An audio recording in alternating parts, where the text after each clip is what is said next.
si eu que para explicar o tema este, pois non teño oportunidade de explicarlo nun festival, certo?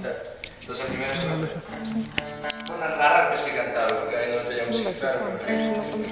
Maruja da Cancela escribe carta a José Ramón, que estando en New York contestou de todo corazón. E ahora enmayado, penso en tu carta que estás de salud repleta y chea, mas en la fotografía tampoco te topo fea.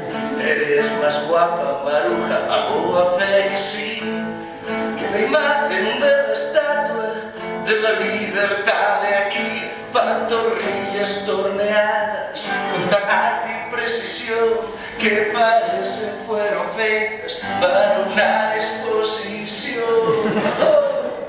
Aunque tú no me dijiste lo que pasó con Juan, me enteré por una carta de otro de Vilar Chagui. Bien mirado, Maruja, el feito no me parece si bailaste esa jarrada con el muchachito ese. Porque bailando a jarrados los cuerpos se ponen morros y él mírame la mano sin querer me pos los cornos. Yo también podía estar en las playas de Conagua con las chicas del bikini allí.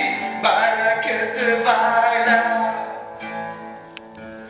Le enseñé una foto tuya a mi jefe Mr. Phil, quien dijo todo pasmado: Spanish woman very well, que gallego significa más sabrosa que la miel.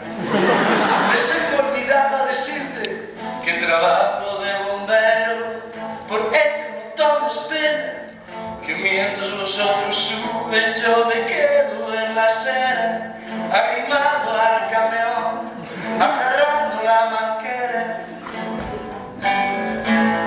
Y con el traje de bombero de la ciudad de New York, mismamente te parezco el capitán de un vapor.